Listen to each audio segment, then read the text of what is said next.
इनके दादा का ताल्लुक तो गुजरांवाला से था। कोहिनूर पे दावा है ना, तो ये इलेक्ट हो जाएंगे। हिंदू है, हमारे यहाँ बड़े हिंदू है पाकिस्तान में, तो इनका थोड़ा सा दावा हमारा भी है। हर कौम, हर इंडिविजुअल, हर कौम, हर कबीला अपना मफाद देखता है ना। हाँ, दूसरों को नुकसान, ये अल्लाह के रसूल ने भी फरमाया। हम में ये टेंडेंसी है कि किसी की गोद में जाके बैठ।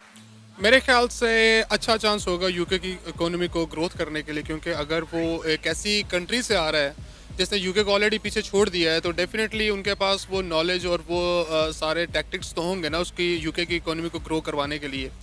प्लस यूके में आई थिंक इंडियंस भी काफ़ी सेटल्ड हैं, तो that will also help in this with them. India के जो मोटो है उसकी अचीवमेंट है कि दोबारा वो अब इंडिया हुक्मरानी करने चाह रहा है इंग्लैंड के ऊपर। तो हेलो फ्रेंड्स, स्वागत है आपका टीबीपी न्यूज़ में। तो गाइस, चैनल को सब्सक्राइब करिएगा और बेल आइकन दबाना मत भूलिएगा। तो दोस्तों, जैसा कि आप सब लोगों को पता ही होगा, ऋषि सुनक जो कि ब्रिटेन के प्रधानमंत्री की रेस जीत चुके हैं और ये ब्रिटेन के इतिहास के पहले नॉन वाइट प्रधानमंत्री बन चुके हैं। और ये खबर देख पाकिस्तान की मीडिया इतनी बौखला चुकी है कि उन्होंने ऋषि सुनक का जो ताल्लुक़ है वो पाकिस्तान के पंजाब प्रांत से करना शुरू कर दिया। और देखते हैं पाकिस्तान की मीडिया और पब्लिक क्या कहती है इस हवाले से। तारीख में पहली बार ऐसा हो रहा है कि एक इंडियन जो है वो यूके का प्राइम मिनिस्टर बनने जा रहा है।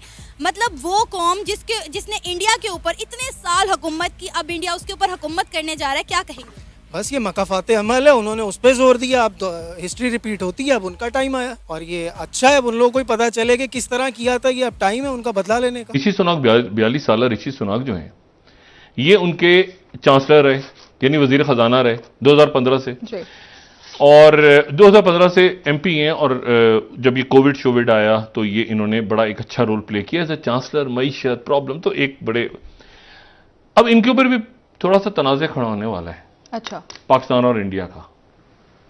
सही। क्योंकि कहते भारतीय निजाद, इनके दादा का ताल्लुक तो गुजरांवाला से था और ये गुजरांवाला से कीनिया चले गए थे इनकी फैमिली, यानी इनके जो दादा थे वो कीनिया चले गए थे। कीनिया उस वक्त बरतानिया की कॉलोनी था। वहां उनकी जो शादी हुई, यानी इनकी दादी उन इलाकों से जो भारत में, मगर ये तो वहीं पैदा हुए। इनके वालिदैन ने भी वहीं तालीम हासिल की। वो 66 में इनके वालिदैन चले गए जो है वो कीनिया से। 63 में कीनिया आज़ाद हो गया था बरतानिया, उसके बाद वो चले गए और वो बरतानिया में सेटल हो गए। तो अब इनको भारतीय निजात, तो इन पे जिस तरह वो कोहिनूर पे दावा है ना, तो ये इलेक्ट हो जाएंगे। हिंदू है, हमारे यहाँ बड़े हिंदू है पाकिस्तान में, तो इनका थोड़ा सा दावा हमारा भी है। छोड़कर तो अब ऋषि सुनक के आने के बाद क्या लगता है जो है यूके, उसकी इकोनॉमी कितना ऊपर जाने के चांसेस हैं? क्योंकि डेफिनेटली अगर हम इंडिया को देखें तो उसकी इकोनॉमी का तो कोई कंपटीशन ही नहीं है ना। मेरे ख्याल से अच्छा चांस होगा यूके की इकोनॉमी को ग्रोथ करने के लिए, क्योंकि अगर वो एक ऐसी कंट्री से आ रहा है जिसने यूके को ऑलरेडी पीछे छोड़ दिया है, तो डेफिनेटली उनके पास वो नॉलेज और वो सारे टैक्टिक्स तो होंगे ना उसकी यूके की इकोनॉमी को ग्रो करवाने के लिए। प्लस यूके में आई थिंक इंडियंस भी काफ़ी सेटल्ड हैं, तो that will also help in this with them. ये सब होने के बाद इंडिया और यूके के ताल्लुकात जो हैं वो कितने ज़्यादा मजबूत होंगे? मजीद डेफिनेटली बहुत मजबूत होंगे। उनके वीज़ा आसान हो जाएंगे, उनके लिए एजुकेशन आसान हो जाएगी, उनके लिए मज़ीद जॉब्स की अपॉर्चुनिटी क्रिएट होगी। फॉर एन एग्जांपल, जिस तरह दुबई में अभी इंडियंस के लिए वीज़ा ऑन अराइवल है, तो मे भी इस तरह की लीनियंसी फर्दर उनको एजुकेशन में या जॉब्स के अंदर मजीद में। सर, लिज ट्रस आई तो थी, लेकिन अनफॉर्चुनेटली वो वहाँ की इकोनॉमी को स्टेबल नहीं कर सकती और उन्होंने रिज़ाइन दे दिया। अब उन्हें तो चांस मिला था ना, वो इलेक्शन जीती, वो आई, और उनके रिज़ाइन करके जाने के बाद जितने भी और बंदे इलेक्शन में खड़े थे वो एकदम से पीछे हट गए और उन्होंने कहा कि हमने इलेक्शन लड़ना नहीं है। तो ऋषि सुनक जो है वो ऑटोमेटिकली जो है वो इलेक्शन जीत गए हैं।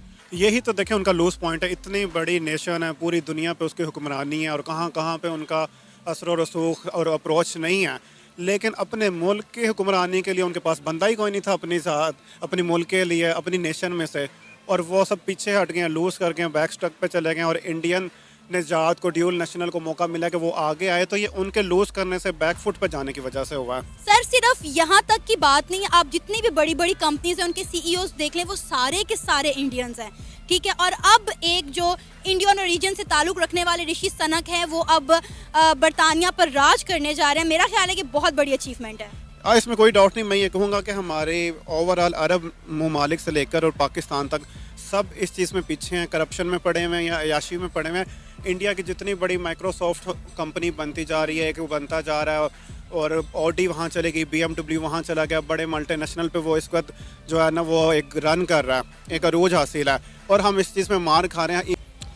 आई वुड से वो मोर ज़्यादा डेडिकेटेड हैं वो अपने काम को लेके, प्लस एक तो उनके पॉपुलेशन का जो एज है, उनको पॉपुलेशन ज़्यादा होने का। अदर दैन दैट आईटी के अंदर हमें पता है कि इंडिया काफ़ी अरसे से बहुत आगे जा रहा है, पाकिस्तान उसको कम्पीट नहीं कर पा रहा। तो ऑब्वियसली बात है, अगला एरा भी अब आईटी का ही है और टेक्नोलॉजी का ही है, तो उसके अंदर वो अगर इम्प्रूवमेंट कर रहे हैं और अगर वो CEOs वगैरह की पोजीशंस ले रहे हैं नॉमिनेटेड कंपनीज़ के अंदर, it's a big achievement for them. Pakistan को भी चाहिए कि हमारे भी कुछ इदारे ऐसे हैं जो आईटी को आगे प्रमोट करें, हमारे यंगस्टर्स को। यहाँ ऑलरेडी ऐसा नहीं है कि टैलेंट पाकिस्तान में नहीं है, टैलेंट बहुत है, डायरेक्शन नहीं है। आई वुड से दिस कि डायरेक्शन अगर प्रॉपर हो तो डेफिनेटली हमारे जो यूथ है, हमारी पॉपुलेशन है, इसमें भी बहुत टैलेंट है, आगे काम कर सकते हैं हम लोग भी। तो गाइज ये थी हमारी आज की वीडियो, और मिलते हैं ऐसे ही किसी नेक्स्ट वीडियो में। तब तक के लिए पीस आउट एंड जय हिंद।